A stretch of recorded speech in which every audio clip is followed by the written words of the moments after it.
कौन हौसलों की जान ले रहा, बहुत हुआ चलो युवा, हाथ से हाथ जोड़ के अन्याय का घड़ा तोड़ के, झूठ तेरे सब धोखे और नहीं अब चल पाएंगे।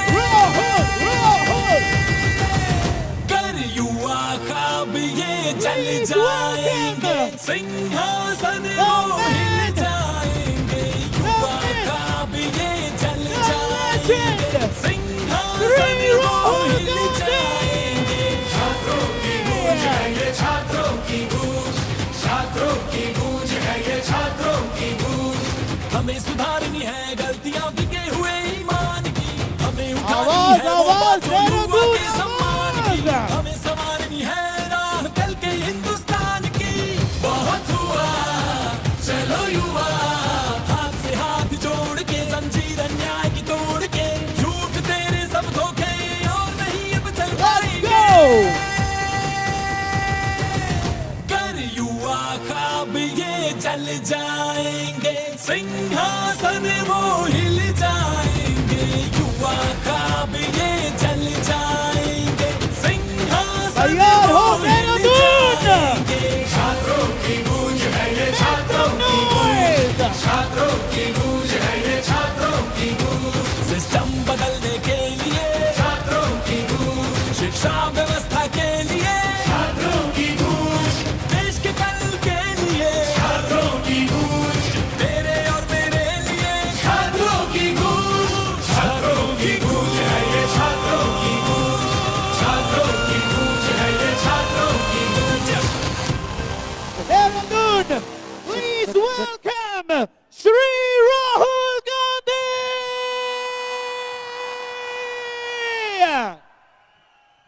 Everybody.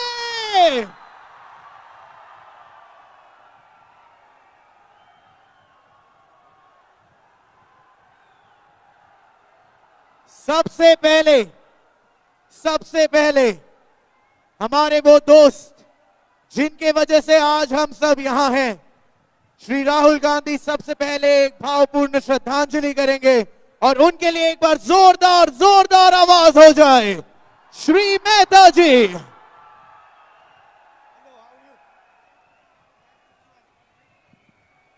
एंड सर आ गए हैं, तो सर को एक बार आवाज सुनाए। ये है छात्रों की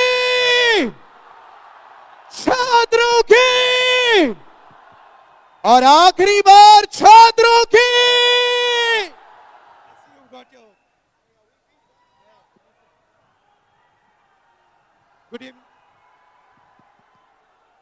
Good evening. How is everyone? Good evening. How's everybody? Is it working? Is it working? Okay.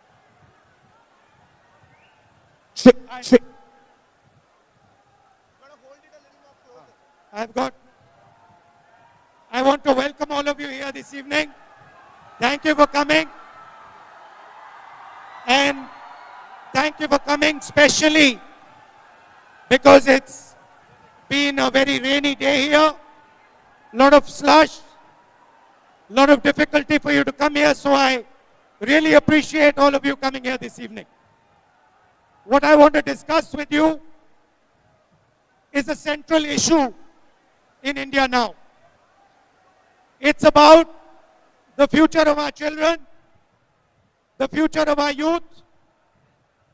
It's about our education system, and in particular, it's about our examination system, a system that all of you, every single one of you, has to go through. This is not a political meeting.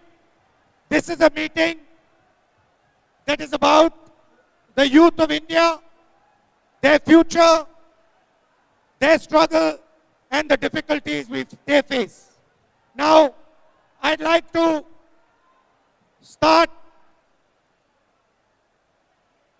by saying that हर साल हिंदुस्तान के करोड़ों घरों में आप जैसे युवा students 5 साल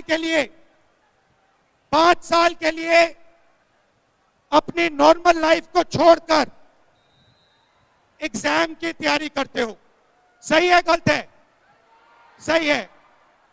8 से 10 घंटे नॉन स्टॉप रात दिन आप लोग काम करते हो। बाहर से लगता है कि सिर्फ आप लोग काम करते हो, मगर सच्चाई है कि आपके साथ आपकी फैमिली, आपके भाई, आपके बहन सारे के सारे आपके साथ खड़े होते हैं और आपकी मदद करते हैं। 99% लोगों के माता पिता मिडिल क्लास और गरीब घरों के होते हैं। सिंपल से मैं आपको 2 आंकड़े देना चाहता हूं। पहला आंकड़ा जो मैंने आपको बोला, 8 से 10 घंटे 5 साल के लिए, और दूसरा आंकड़ा 9 लाख रुपए का खर्चा। यह खर्चा आपके माता पिता सैलरी क्लास के लोग लोन लेके मेहनत करके आपको देते हैं, और उनके पूरी उम्मीद, फैमिली की उम्मीद आप पर होती है। वो चाहते हैं कि आप सक्सेसफुल हो, और सच्चाई है कि ज्यादा से ज्यादा परिवारों में 1 या 2 बच्चे एग्जाम के रूट पे जा सकते हैं। आपके ऐसे भाई बहन होते हैं जो एग्जाम नहीं कर सकते हैं। क्यों? क्योंकि घर में पैसा नहीं होता है।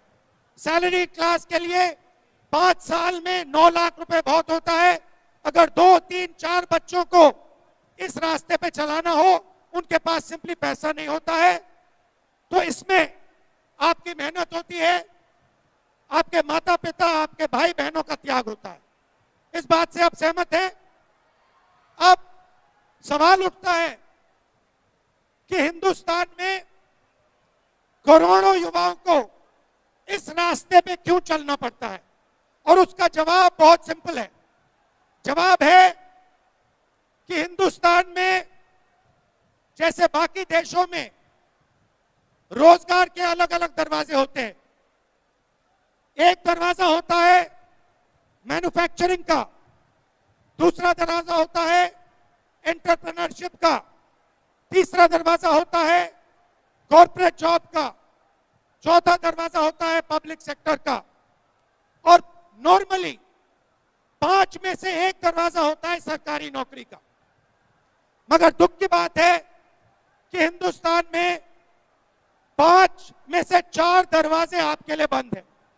क्यों बंद है? क्योंकि हिंदुस्तान में मैन्युफैक्चरिंग सेक्टर बंद पड़ा हुआ है और चाइना का माल पूरे देश में बिकता है। ये जो आपके हाथ में फोन है, जो आप शर्ट्स पहने हो, ये सब चाइना से आता है। यहां की फैक्ट्रियां बंद है। दूसरा दरवाजा एंटरप्रेन्योरशिप का, ये क्यों बंद है? क्योंकि हिंदुस्तान में बैंक का जो पैसा है वो 3, 4, 5 बिजनेस ने कैप्चर कर रखा है। नाम आप जानते हो, नाम दोहराने की जगह नहीं है, मगर अगर आप में से कोई एंटरप्रेन्योर बनना चाहता है, आप में से कोई बैंक लोन चाहता है, आपको बैंक लोन नहीं मिलेगा, इसलिए वो दरवाजा आपके लिए बंद। तीसरा दरवाजा कॉर्पोरेट जॉब जो हुआ करता था, आईटी का जो जॉब था, उस पर एआई ने बहुत जबरदस्त चोट लगाई। और चौथा दरवाजा पब्लिक सेक्टर का, वो प्राइवेटाइजेशन के कारण बंद हो गया है। तो करोड़ों युवाओं के लिए ये रास्ता, एक रास्ता सरकारी जॉब वाला, सरकारी नौकरी वाला खुला है, और इसीलिए करोड़ों परिवार अपना पैसा निकालकर, बैंक लोन लेकर, अपना पूरा भरोसा आप पे डालते हैं कि आप इस रास्ते पे अच्छी तरह चल पाओ और सफलता प्राप्त करो। मगर बात यहां नहीं रुकती, क्योंकि जो स्टैटिस्टिक्स हैं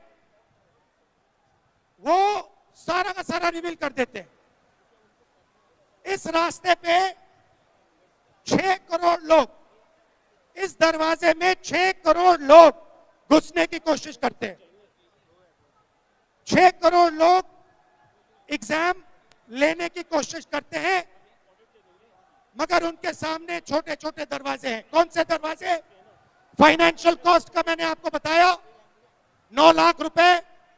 फैमिली प्रेशर होता है, फैमिली कहती है कि भाई कब तक करोगे, कितनी बार करोगे।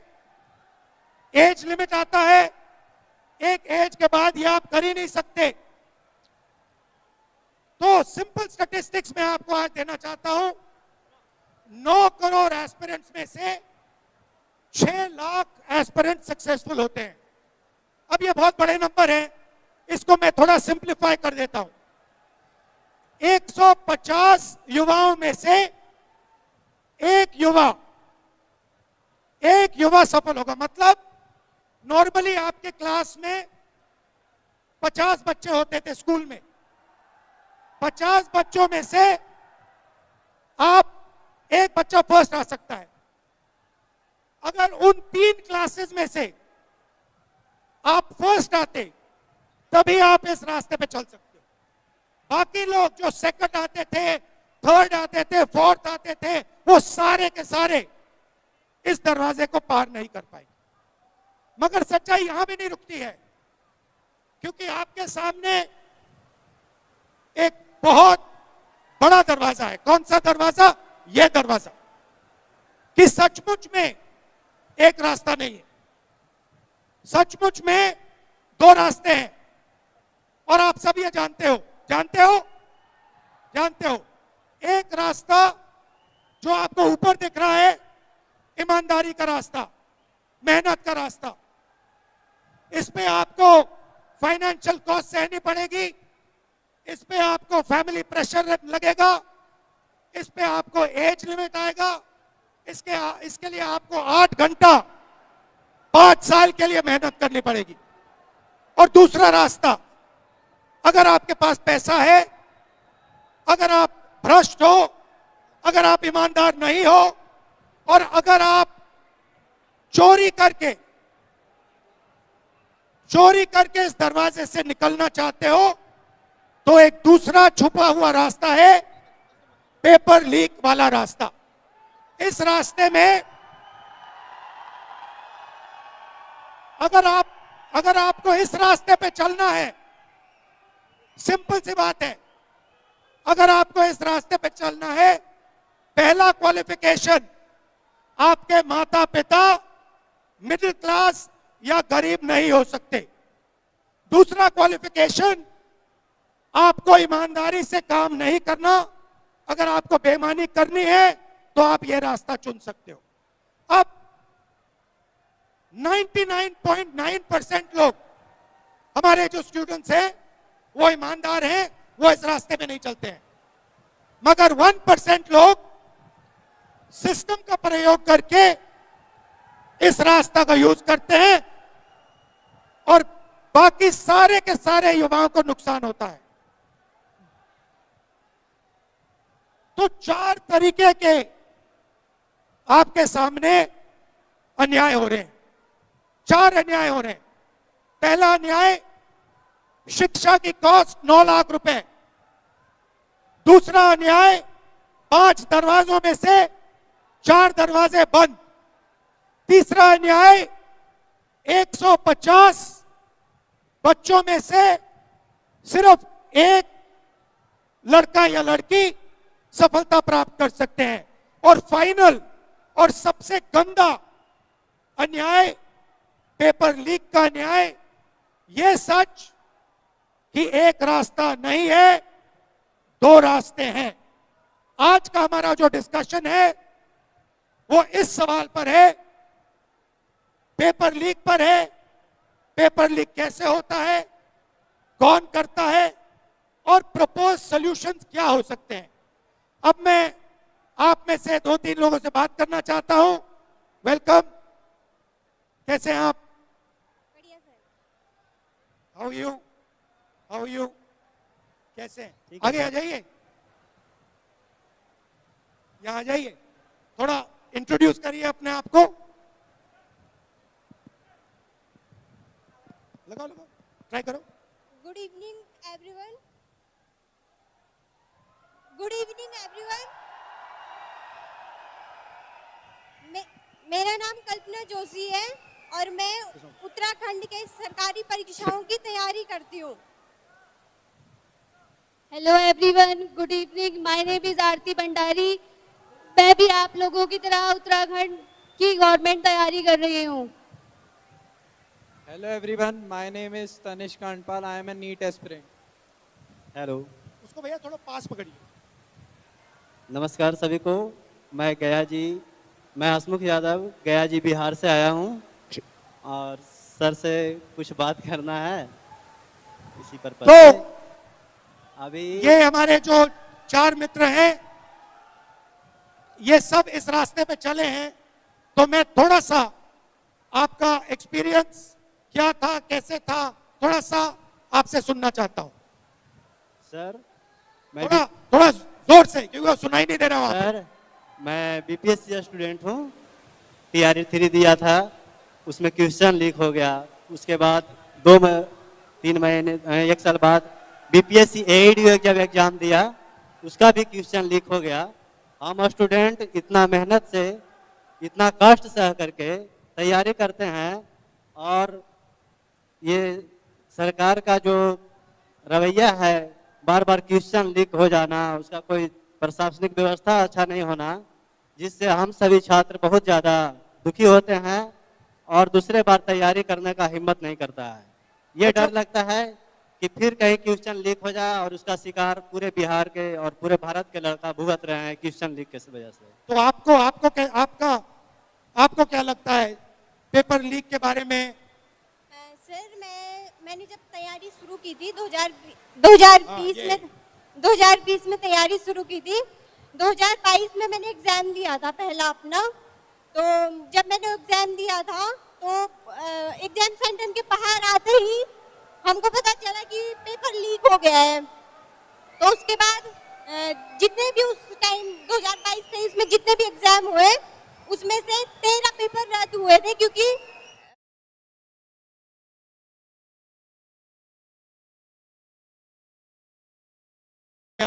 तो आपके अंदर क्या भावना आई, क्या फीलिंग आई?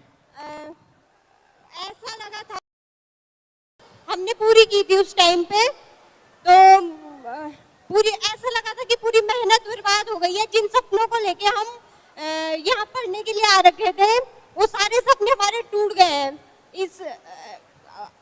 मतलब बहुत ज्यादा बुरा लगा था ये सोच के कि जितनी भी मेहनत की है उन सब पर पानी फिर गया है। और मामा पापा को क्या लगा, फादर मदर को क्या लगा, उन्होंने क्या कहा आपसे? माता पिता ने हमारे बड़ी मेहनत और उम्मीदों के साथ हमको यहाँ भेजा था, लेकिन सिस्टम की क्या बोल सकते हैं, सिस्टम की लापरवाही या फिर उस सिस्टम को देख के उनकी सारी उम्मीदें ऐसी खराब हो गई हमसे। और पापा सैलरीड है, क्या करते हैं पापा? पापा शॉपकीपर हैं। शॉपकीपर हैं। अच्छा, और आप थोड़ा अपने बारे में बताइए। मैंने लास्ट ईयर 2025 में पटवारी का एग्जाम दिया था, जो लीक हो गया। इस साल भी दिया है 14 जून को, जिसका रिजल्ट अभी तक आया नहीं है और मैं आगे भी अभी तैयारी कर ही रही हूँ एग्जाम्स की। हाँ जी। और क्या लगा आपको, क्या फीलिंग आई, कैसा लगा? पेपर तो ठीक गया है, बस लीक ना हो, रिजल्ट सही आए। और आपको लगता है कि अगर पेपर लीक हो रहा है और आपको पता लगा, तो ऐसा भी होता होगा कि पेपर लीक हुआ और पता भी नहीं लगा? हाँ, होता होगा। तो पेपर लीक बढ़ रहा है, कम हो रहा है? बढ़ रहा है। बढ़ रहा है। हाँ। आप कुछ कहना चाहते हैं? सर हमारी सालों की मेहनत होती है और सरकार को 2 मिनट नहीं लगते पेपर को लीक करने में। सर दूसरा मुद्दा है प्राइवेटाइजेशन का, कि मेडिकल कॉलेज 25 इस साल खुलने, 25 इस साल मेडिकल कॉलेज खुलने, जिसमें से 18 प्राइवेट कॉलेजेस हैं और सिर्फ 7 गवर्नमेंट कॉलेजेस हैं। जितने प्राइवेट कॉलेजेस साल भर में खुलते हैं और ट्रिपल होते हैं जितने गवर्नमेंट कॉलेजेस खुलते हैं, और हजारों सीट्स खाली रह जाती हैं क्योंकि पेरेंट्स अफोर्ड नहीं कर पाते हैं पैसे, तो हजारों सीट्स खाली रह जाती हैं। इस वजह से क्या होता है कि गवर्नमेंट में इन्फ्लेमेशन होता है रैंक का, उस वजह से जो डिजर्विंग कैंडिडेट है गवर्नमेंट में उसको एडमिशन नहीं मिल पाता है। तो आप अपने फ्रेंड्स को पेपर लीक के बारे में कोई मैसेज देना चाहते हैं, कुछ बोलना चाहते हैं? हाँ बोलो बोलो। हेलो सर, हम ये बोलना चाहते हैं कि हम बच्चे मेहनत तो करते ही हैं, और अगर किसी क्वेश्चन लीक के बारे में वर्तमान सरकार के पास जाते भी हैं तो लाठियां भी खाते हैं। हम बच्चों का मन को सुनने के लिए आज तक कोई ऐसा कुछ नहीं किया है। आप पहली बार हैं कि बच्चे के मन के बारे में सुनना चाहे, ये हमारे लिए गर्व की बात है। हम बेसिकली क्या करना चाहते हैं, हम इस इशू पे फोकस लाना चाहते हैं कि देश के लोगों को पता लगे कि ये बहुत जरूरी इशू है, करोड़ों लोगों के लिए, आप जैसे युवाओं के लिए ये फंडामेंटल इशू है, और इस इशू पे कोई ना कोई एक्शन लेना ही पड़ेगा। जी, ये हमारी सोच है। जी सर, अभी देख रहे हैं कि जितने भी बच्चे, जितने भी स्टूडेंट हमारे भारतवर्ष में हैं, उनका कोई अगर सुनने वाला है तो आप हैं, आप सुनते हैं, आप उनके लिए कुछ किए हैं। बाकी अगर किसी भी सरकार है जहाँ पे उनका हम जाते हैं तो लाठी मार के भगाया जाता है, जेल भेज दिया जाता है, तो हम लोग आवाज भी नहीं उठा सकते हैं। और हमारे बिहार में तो ऐसा भी हो रहा है सर कि चपरासी के नौकरी के लिए 3 एग्जाम लिया जा रहा है, पीटी, मेंस और इंटरव्यू। और अभी वर्तमान में प्रोफेसर का वैकेंसी आया है जिसमें उसका एकेडमिक नंबर और इंटरव्यू, वो दोनों मार्क्स जोड़ करके उसका मेरिट बना दिया जाएगा। तो बताइए, ये तो सरासर धांधली हो रही है सर। जिसका पहुंच रहेगा उसका इंटरव्यू में अच्छा नंबर मिलेगा, और जिसका पहुंच नहीं रहेगा वो इंटरव्यू में नंबर नहीं मिलेगा, पीछे आ जाएगा। तो बिहार जूझ रहा है सर। हम लोग बूढ़ा हो गए हैं तैयारी करते करते, बार बार जब एग्जाम देते हैं क्वेश्चन लीक, फ्रस्ट्रेट होते हैं, दूसरी बार तैयारी नहीं हो पाती है। आर्थिक प्रेशर, मानसिक प्रेशर, बहुत सारा प्रेशर झेलना पड़ता है सर बच्चों को। और पूरा फाइनेंस आप लोग देते हो, पैसा आपका, टाइम आपका, नुकसान आपका, सब कुछ आपका। जी सर। मगर एक चीज मुझे देखने को मिली है, आज तक एक व्यक्ति का कन्विक्शन नहीं हुआ है। एक व्यक्ति को पेपर लीक के लिए सजा नहीं मिली है हिंदुस्तान में आज तक। जी सर।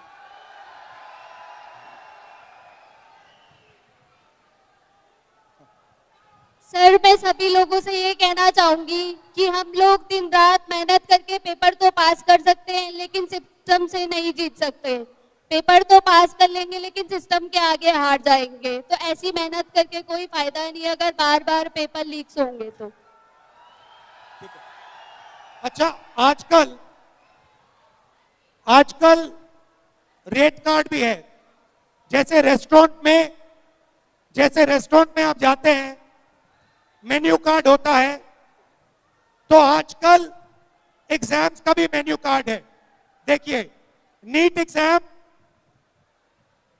40 लाख रुपए में आप नीट एग्जाम का पेपर खरीद सकते हो। IIT JEE 15 लाख में आप पेपर खरीद सकते हो। यहां पे उत्तराखंड स्पेशल पटवारी एग्जाम 15 लाख रुपए में आप खरीद सकते हो।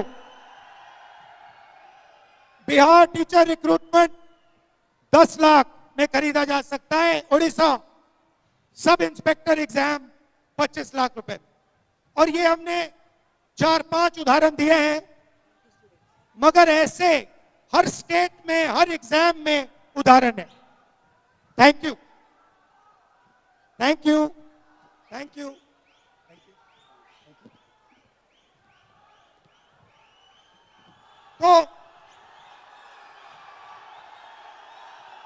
So it is quite simple. High technology in India is being used for paper leaks. You can see internet पे, टेलीग्राम पे, सिग्नल पे आपको पेपर मिल जाएगा। अगर आपके पास करोड़ों रुपए हैं, आप मेन्यू कार्ड पे चुनो कौन सा एग्जाम ले रहे हो, आईआईटी ले रहे हो, उत्तराखंड का पटवारी वाला ले रहे हो, 15 लाख रुपए ट्रांसफर करो, आपके फोन पे आपको पेपर मिल जाएगा। ये हिंदुस्तान की एजुकेशन सिस्टम की हालत है। और ये जो चीज है ये बढ़ती जा रही है। ये जो पेपर लीक है ये बढ़ता जा रहा है। 7.5 करोड़ स्टूडेंट्स को पिछले 10 साल में पेपर लीक ने डैमेज किया है। नंबर फिर से सुन लीजिए, 7.5 करोड़ युवाओं को पेपर लीक से नुकसान हुआ है। 152 लीक्स हुई हैं। 152 लीक मतलब पिछले 10 साल में हर महीने एक पेपर लीक हुआ है। और रियलिटी है कि कन्विक्शन रेट 0। इस काम के लिए एक भी व्यक्ति जेल में नहीं गया है, एक व्यक्ति को सजा नहीं मिली है। ये यहां पे हमने आइसबर्ग बनाया है। आइसबर्ग में 10% समुद्र के बाहर दिखता है, 90% समुद्र के नीचे होता है। जो हमारा पेपर लीक का सिस्टम है वो आइसबर्ग जैसा है। हमें सिर्फ ऊपर की नोक दिख रही है। ये जो 152 नंबर है और ये 7.5 करोड़ जो स्टूडेंट्स हैं, ये सिर्फ 10% आइसबर्ग का टिप है। सच्चाई ये है कि हमें मालूम नहीं कितने पेपर लीक होते हैं, क्योंकि हमें मालूम नहीं कितने नहीं पकड़े जाते। और ये हिंदुस्तान के युवाओं के फ्यूचर के लिए सेंट्रल इशू है। ये आपका, आपके माता पिता का अपमान है, इंसल्ट है, आपकी मेहनत का इंसल्ट है, आपके हार्ड वर्क का इंसल्ट है।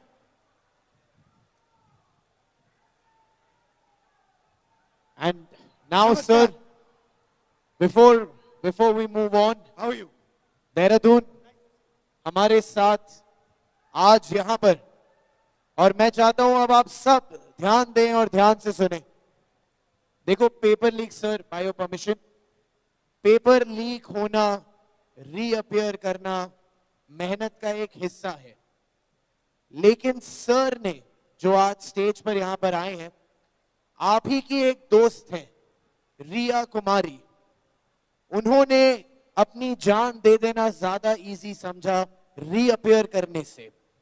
तो मैं चाहता हूं कि आप सब, सर आप यहां पर आए हैं, हम आपका स्वागत कैसे करें हमें नहीं पता, पर आप आज यहाँ 10,000 बच्चे आपको नमन करते हैं सर और आपको प्रणाम करते हैं। Thank you so much for coming here sir. Thank you for coming. एक बार जोरदार तालियां हो जाए सर के लिए। Ramesh ji. Ultimate cost to a family of the stress of these exams, of the pain of these exams, is that the child themselves is no longer there. There are many children who have been forced to commit suicide for no fault of their own. There are many parents whose heart has been broken because of this system. We wanted you to listen to one such parent who lost a beautiful daughter to this paper leak syndrome. We wanted you to understand, not just you, we want the whole of India to see what is happening. And we do not accept that our children have to go through this. We do not accept that our parents have to go through this. We do not accept that India has to go through this. So I'd like, sir, to give us 5 minutes of your perspective. मैं राजेश मल, जो मेरी बेटी रिया कुमारी जिन्होंने 3 मई को paper देकर आई और खुश थी, पेपर अच्छा हुआ, बहुत खुश थी, रिलैक्स किया, उसके बाद सो गई खाना खाकर। हमने अगले दिन पूछा उससे, पेपर कैसा हुआ बेटा? उसने बोला कि पापा अच्छा हुआ। और मैंने बोला चलो कोई बात नहीं, ठीक है, बहुत खुश थी। फिर 2-4 दिन के बाद जब ये मैसेज आया कि पेपर लीक हो गया है, तो मैं घर आया तो मुझे मेरी बेटी ने मोबाइल दिखाया और बोला कि पापा पेपर लीक हो गया।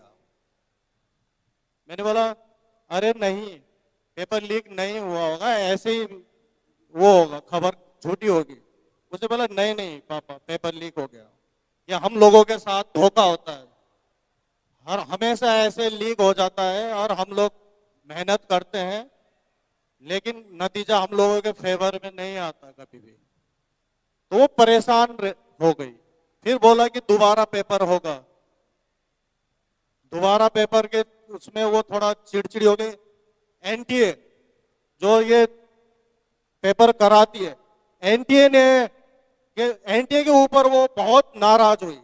उसने बोला कि पापा हम जाते हैं पेपर देने, तो हमारे लिए इतनी पाबंदियां हैं कि हम एक कान में टॉप्स, हाथ में धागा, चप्पल में, ये सब नहीं लगाना है, चप्पल में जाना है। लेकिन ये लोग लीक कर देते हैं ऊपर से पेपर, ऐसा क्यों होता है? मैंने बोला बेटा ये तो सिस्टम खराब है, इस सिस्टम को हम नहीं बदल सकते, तू परेशान मत हो, अपना टेंशन मत ले। लेकिन वो जो थी वो 10 घंटे पढ़ती थी, शाम को 6 बजे वो अपना खाना खा लेती थी।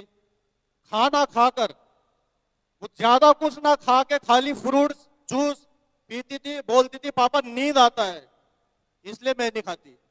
2 बजे 3 बजे तक वो रात को पढ़ती थी, पढ़ती रहती थी। लेकिन जब ये लीक हुआ पेपर, वो हुआ, वो बहुत नाराज हुई, बहुत शायद ज्यादा टेंशन ले लिया या क्या है। वो बोल रही थी जो मैं 1 साल से हम लोग तैयारी करके हम एग्जाम देते हैं, तो वो इतनी जल्दी दोबारा अब कैसे होगा?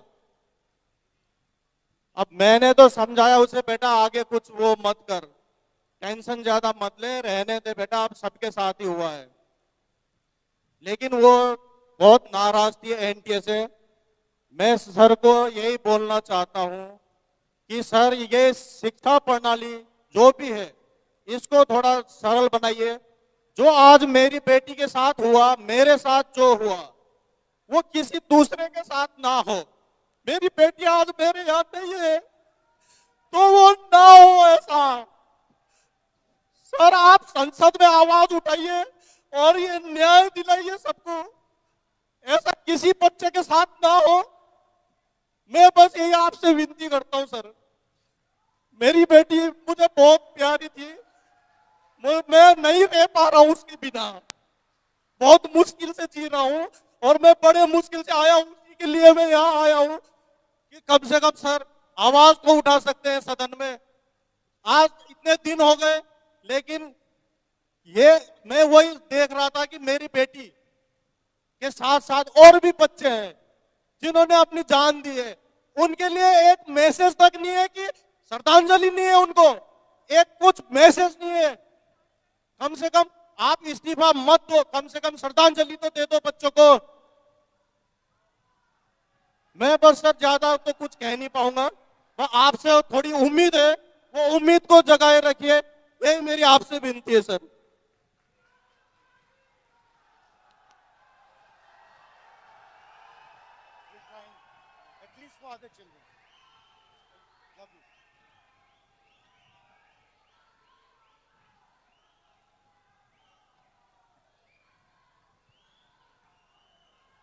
तो हम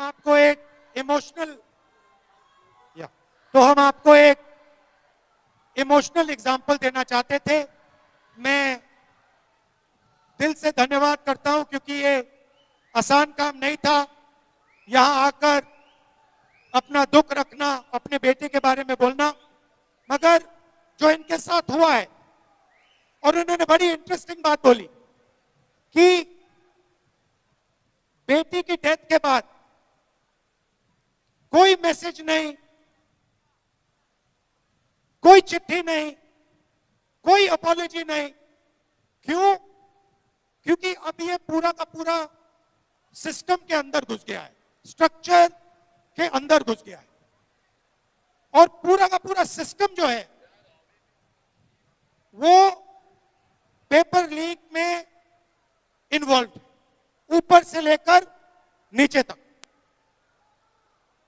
नीचे लेवल पर coaching centre, exam centre, paper setters, translators, printers, transporters में भ्रष्ट लोग, उससे ऊपर माफिया, वेंडर्स, उससे ऊपर नेशनल टेस्टिंग एजेंसी, उससे ऊपर मिनिस्ट्री में लोग, मिनिस्ट्री, ये पूरा का पूरा स्ट्रक्चर है, और ये आप पर आक्रमण कर रहा है, आपकी मेहनत का मजाक उड़ा रहा है, आपसे पैसा छीन रहा है।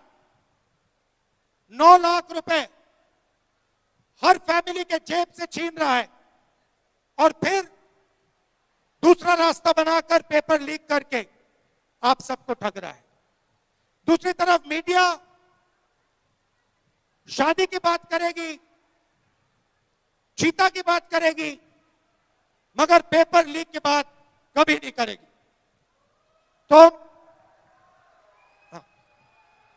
सर, क्योंकि ये बात हो रही है और आप भी यहाँ हैं, तो हमने सोचा इनके एक और चहीते टीचर को बुला लिया जाए।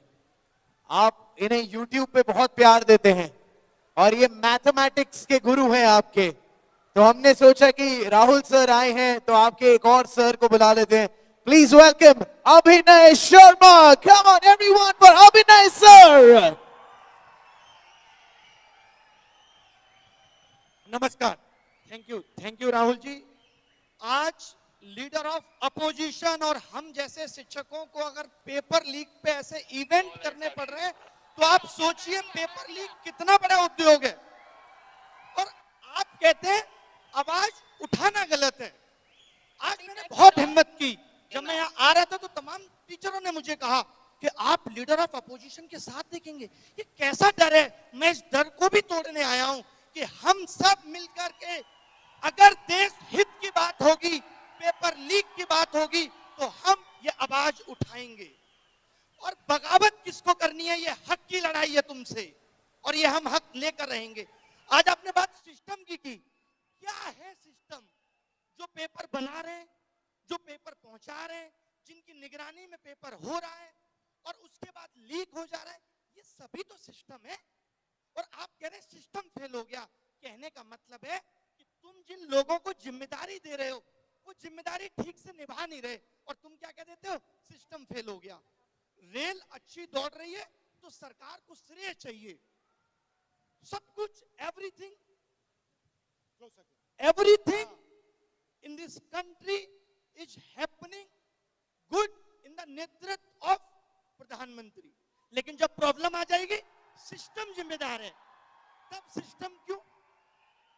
22 लोगों ने आत्महत्या कर दी। क्या देश के प्रधानमंत्री, शिक्षा मंत्री की संवेदना नहीं थी? इस पे नहीं आनी चाहिए थी? ये दर्द देश के लोगों का नहीं है? इन कैमरों से पता चल रहा है कि कैमरा हर जगह पहुंच रहा है, पेपर लीक नहीं पकड़ पा रहे आप। यानी आप जहां चाहते हैं वहां आपका कैमरा पहुंच जाता है, और जहां नहीं चाहते, अब आप कह रहे रीनीट करा तो लिया।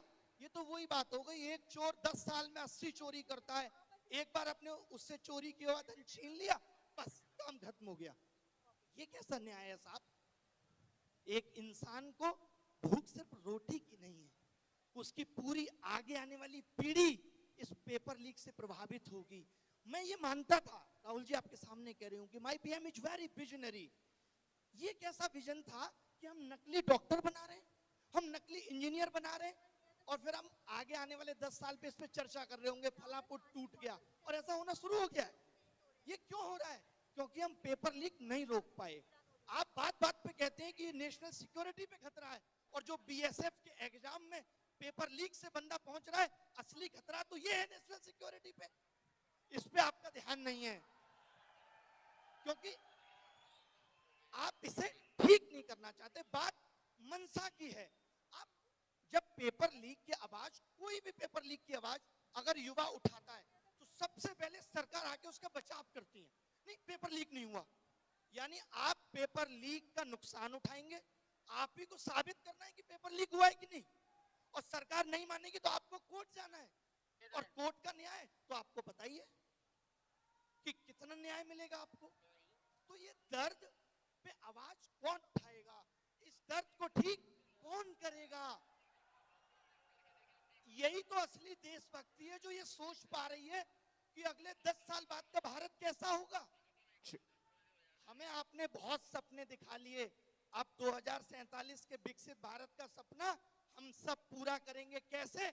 गलत पे आवाज उठा के, तभी तो पूरा होगा। वरना आजकल बहुत रील आती है सोशल मीडिया पे, एक गंदा सा कमरा होगा, रील आएगी, एआई साफ करके तुरंत डेवलप कर देता है।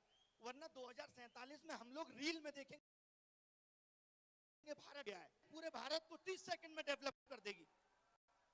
ये डेवलप करने का तरीका है। शिक्षा व्यवस्था नींव है किसी सिस्टम की, किसी की भी। आप स्कूल बंद कर दे रहे हैं क्योंकि बच्चे नहीं आते। भाई आपने क्यों नहीं सोचा बच्चे क्यों नहीं आते? आपके बड़े बड़े नेता अगर प्राइवेट स्कूलों का उद्घाटन बैक टू बैक करेंगे तो सरकारी स्कूलों से बच्चों का भरोसा कैसे जगेगा? सरकारी, सोचिए वो भारत जो आज विश्व गुरु बनने की बात कर रहा है, जिसका डंका देश में, वर्ल्ड में बज रहा है, उसके यहां सरकारी स्कूलों में लड़कियों के लिए टॉयलेट नहीं है।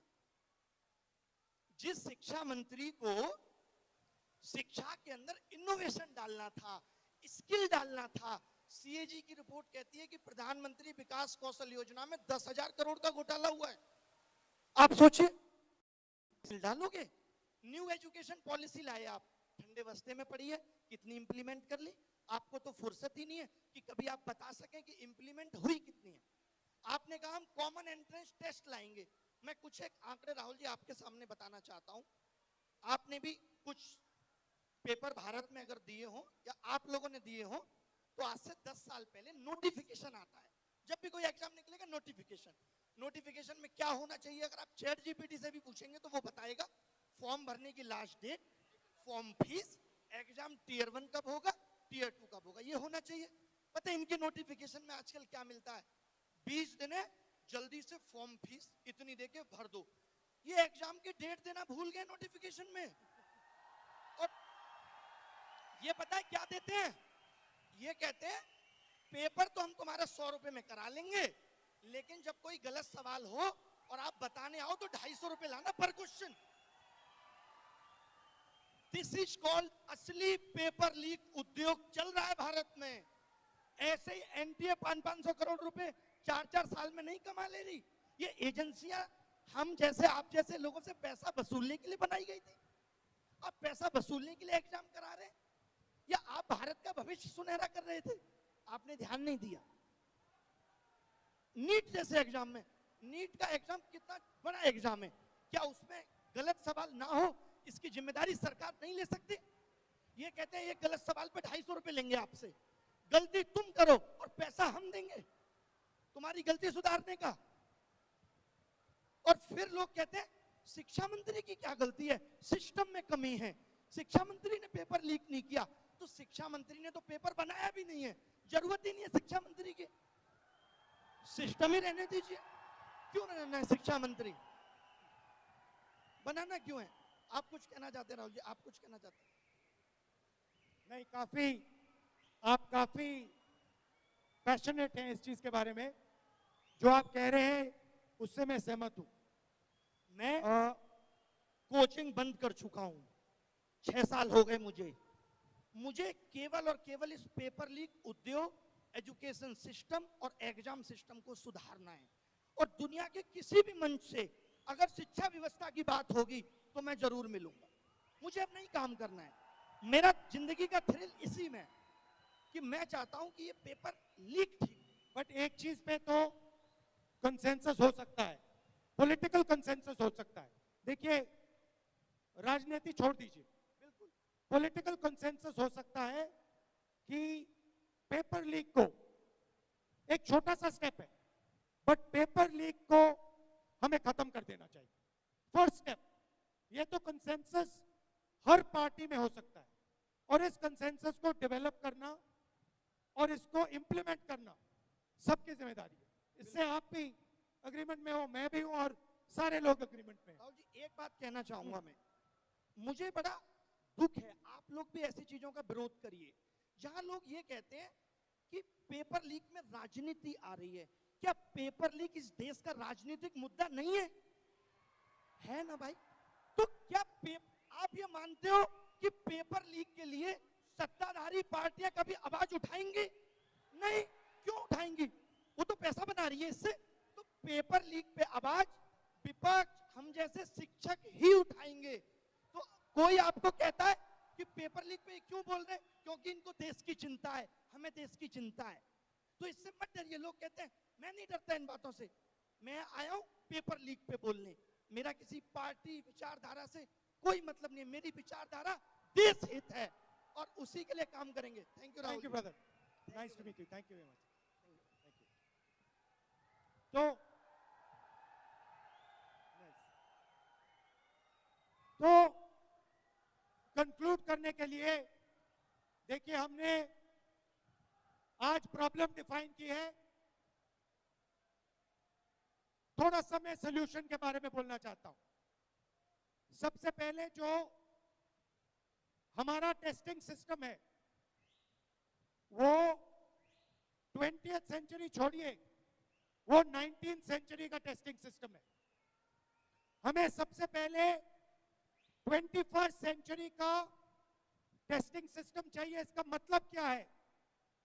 आज का जो सिस्टम है वो एग्जामिनर सेंट्रिक,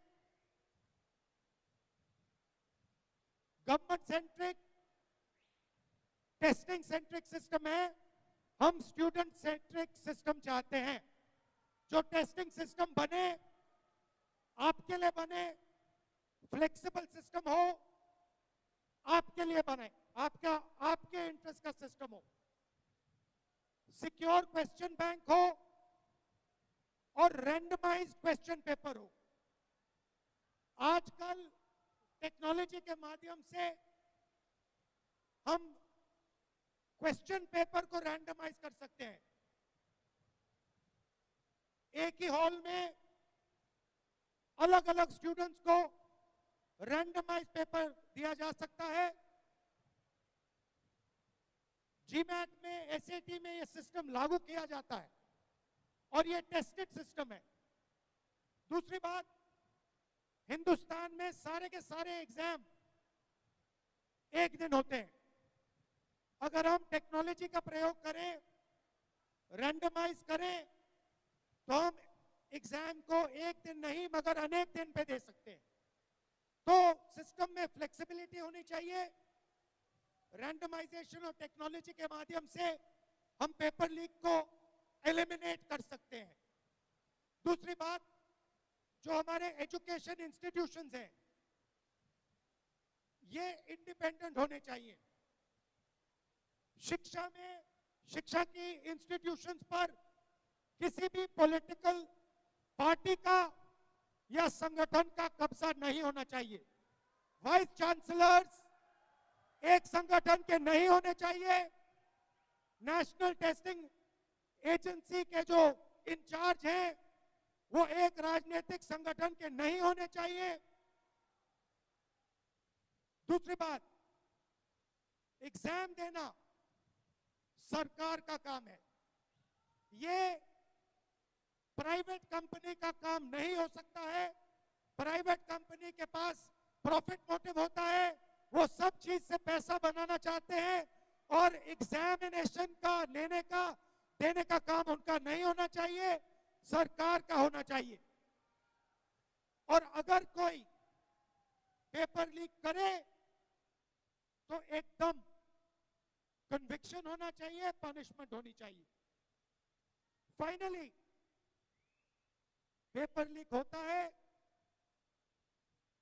तो स्टूडेंट्स की प्रोटेक्शन होनी चाहिए। अभी आपने उदाहरण सुना कि इनके बेटी ने सुसाइड किया और एक चिट्ठी तक नहीं गई, एक अपॉलॉजी तक नहीं गई कि देखिए हमारी गलती से आपको इतना दुख हुआ, इतना दर्द हुआ। तो स्टूडेंट्स को प्रोटेक्शन मिलनी चाहिए, इमीडिएट री एग्जामिनेशन होना चाहिए और स्टूडेंट्स को जो नुकसान हुआ है उसके लिए कॉम्पनसेशन मिलनी चाहिए। तो ये हमारे सजेशंस हैं। ये काम किया जा सकता है, ये कोई बड़ा काम नहीं है।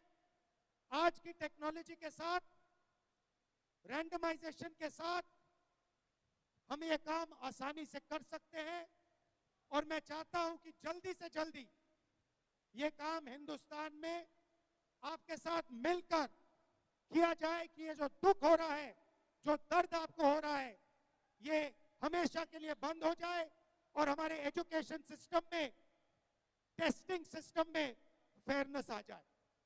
आप सबका मैं दिल से धन्यवाद करना चाहता हूं। आप दूर दूर से आए, खराब मौसम में आए। Thank you very much, love you very much, जय हिंद।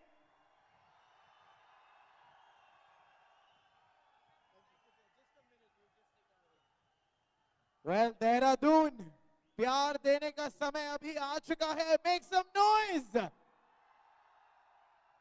सर, आई नो आपका शेड्यूल बहुत टाइट है and you have to leave, लेकिन जाने के पहले सर, ये सारे यूथ के तरफ से एक सवाल है कि सर हम सब अपने लाइफ में लॉसेस देखते हैं, हम सब अपने losses, you know, failure, success सब देखते हैं।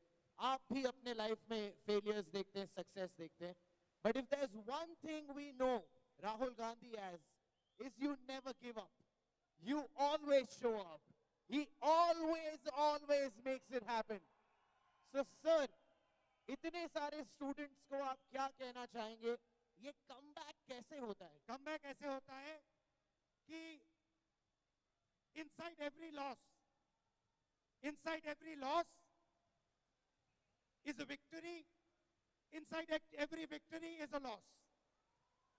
So, inside every defeat, there is a victory, and inside every victory, there is a defeat. So, one has to be positive. One has to, as we all know, one has to act with integrity, with love and affection. And for me, it's very simple. My leader, Mahatma Gandhi, made it crystal clear: Satya and Ahimsa. Satya and Ahimsa is the path to walk on. Thank you very much. Love you very much. All the best. Thank you so much, sir. Thank you so much. What an honor. Ladies and gentlemen, please make some noise for Shri Rahul Gandhi. And now, हमेशा की तरह sir को एक selfie के लिए तो request करेंगे कि नहीं? करेंगे कि नहीं? Yeah. Let's go. All right then. Dehradun. Let's go, everybody! I think we should get one. I should do one myself. Okay. My phone is on. हाथ से हाथ जोड़ के अन्याय का खड़ा फोड़ के झूठ तेरे सब धोखे और नहीं अब चल पाएंगे। सर के फोन में सेल्फी मिल रही है। Dehradun, let's go!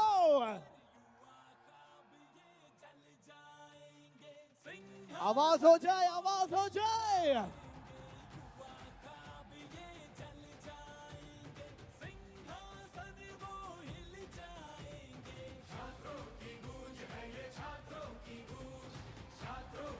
Thank you, sir. Thank you so much. We love you, sir. Thank you. Thank you, sir. Thank you so much. Everybody, please make some noise! और ये भी हो गया